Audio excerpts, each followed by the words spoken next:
I hated the way I looked, and I started working out so hard that I almost threw up. I've never felt so lost. Hello everyone, and welcome to my car. I just wanted to do like a more candid version of reading the entries and not have it so planned out. If you're new to my channel, what I do is I read strangers' diaries, basically, so none of these are mine. It raises awareness and lets people know that they're not alone, because a lot of the stuff I share, people wouldn't normally share themselves. So we're just gonna sit back, relax, talk about the entries, read some random ones. There's no theme, so let's get it poppin'. So the way I'm gonna do this is I'm just gonna like scroll a bunch and then randomly click, and if it's appropriate to share, then I'm just gonna read it. So here's one. This one is titled Broken Family. Dear Diary, sometimes I wish he was dead. It would be less painful. My brother, he abandoned us. I'm the only one who he has contact with. We talk sometimes. But it will never be the same. Those summer nights, when we would take long walks and talk, we'd stay up all night playing video games and laughing, teasing each other every day. I miss him. It will never be the same. I wish I could turn back time and make everything okay. I feel so alone in this household. Everyone was fighting, and I was left in the middle of it. I am so tired. Sincerely, Jay. I know a lot of families go through this, specifically when, like, a sibling leaves for whatever reason. It's not uncommon for something like that to have an effect on the entire family. I mean, it's a huge deal. I'd also just like to say that the term broken family, I know it's used a lot and I understand where it's coming from, but it's also important to know that no family is perfect. None. There are like happy families out there, but there are no families that have no problems to work through or things to confront. There's this song called Older by Sasha Sloan, and she talks about how she grew up, like her parents had gotten a divorce when she was young, but when she got older, like the whole song is about her realizing that her parents are just like her. They have the same feelings, same struggles with like relationships. It's just a really cool song. It's kind of like coming of age. She talks about how she used to be mad about the whole situation, but now she's just realizing a bunch of stuff. It sounds depressing, but it is positive. So listen to it if you haven't already. It's pretty good. I also find it interesting that a lot of kids growing up will think about the things that their parents or family did wrong, and they think, I'm never going to do that thing. So they grow up and they never do that thing, but then they fail somewhere else, and it's just inevitable. Like, no one's a perfect parent, no one's a perfect sibling or a perfect family member as a whole. My point is, my heart goes out to you, Jay, and I'm sorry this even ever happened, that you had to be in the middle of something like that. Just try not to grow up with resentment, because that's something you don't need to carry along with you. And I know it is easy to want to blame a lot of things that you had to go through on other people, and that's okay. I mean, it might be their fault, but it doesn't mean you have to have a hardened heart because of it. Everyone is just a human, even if they're your mom or dad or brother. It sucks, but we do all struggle.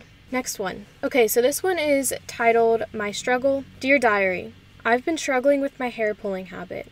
I've been doing it for 2 months now. I just can't stop. I've tried to stop multiple times, but I've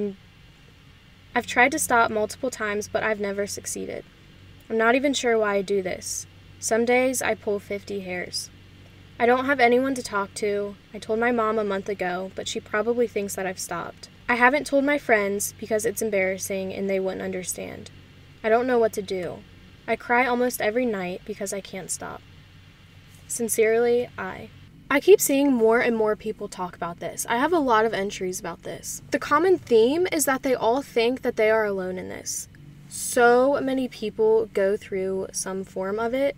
It can be something as simple as scratching your scalp when you get anxious or nervous. Some people pull out their eyelashes. Some people actually pull out their hair. In that case, it will be actually like noticeable maybe. But even then, it depends on how bad it is, because you can be pulling out your hair all the time and someone could still never notice. To the submitter, I would just keep telling your mom about it. This is something you don't want to keep a secret, because it will just get worse without help.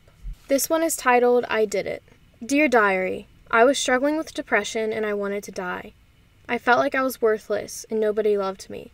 I didn't tell my friends because they kept telling me that I was just overreacting for everything. I lost the boy who I loved and my best friend. I started failing school and hating myself. I was trying to change for a boy who never even loved me. I hated the way I looked, and I started working out so hard that I almost threw up. I've never felt so lost. Then one day, I had enough. I asked for help and ignored all the bad things I was telling myself. I started believing that one day I'll be happy again. And now I'm here. I made it through a hard time, and I'm proud of myself. I know that I can do it, and I love the way I look. If anyone feels the same way, please give yourself some time and never forget that you are loved and you will be okay. Sincerely, C. Now, I love this one because, first off, it's like a recovery story, and those always make me so happy because I don't get those that often.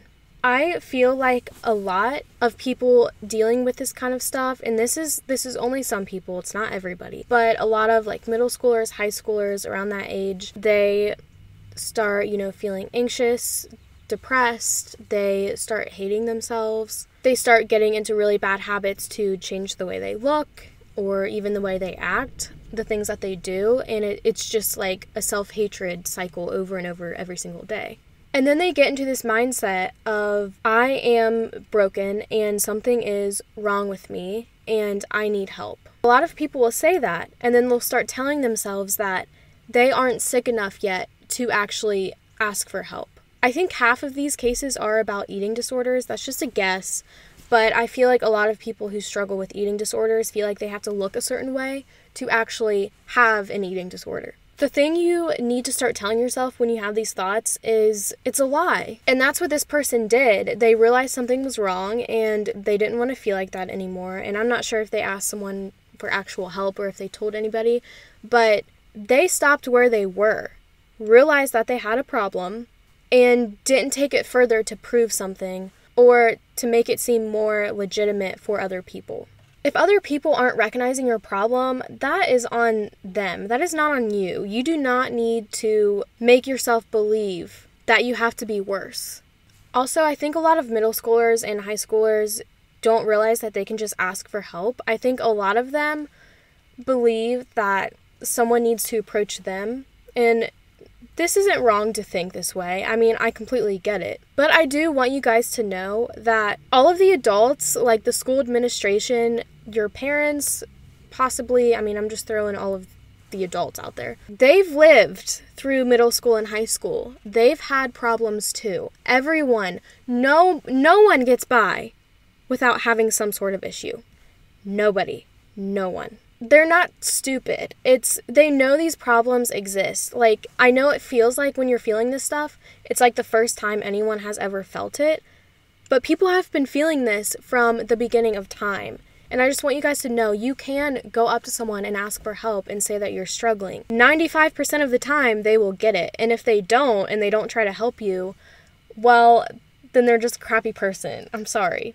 That's my thoughts on that entry. We can read another. This next one does not have a title or subject line. Dear Diary, I feel so alone. My so-called friends talk about me behind my back constantly. They expect me to be the best friend possible while they get to treat me horribly. I try and talk to them, and their response is always the same. I know how you feel, or you just need to let it go and suck it up. To make matters worse, I'm still in love with my ex-boyfriend, and it's almost been a year.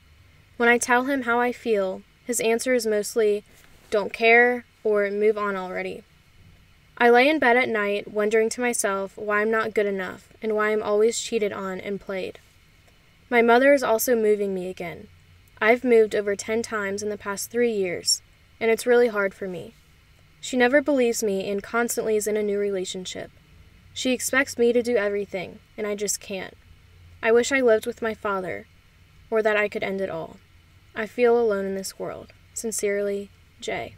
Jay, I'm so sorry. I have a couple of things I want to say about this. First off, you don't deserve this, and no one does. Anyone out there, if you feel alone and you feel like people are constantly using you or just dragging you along or don't really care, you don't deserve that. You are made and meant to be loved more than you could ever possibly imagine. If your friends are treating you like that, they clearly have problems of their own where they need you as a crutch. And I don't know what your mom is going through or what's exactly going on, but it seems like she's also maybe going through something. At least there's some reason why she's moving so much. So she's trying to find something, especially if she's always in a new relationship. My point being is that you're not getting the love that you deserve, not because you don't deserve it. It's because other people are struggling or going through something in their own lives. That doesn't make it right. That sucks. That's stupid. It's annoying. People should be there for you. Your friends should be there for you. Your mom should be there for you always. But here's the hope. The hope is that it won't always be like this. You're going to grow up. You're going to find something you love to do. And everyone used to say this to me, but I never really believed it, but it's so true. You do grow up and you find your own family outside of your family. You're going to find people who you truly, authentically connect with and who care about you and you care about them. It's hard when you're in it, but you can at least hold on to that hope that it's not going to last.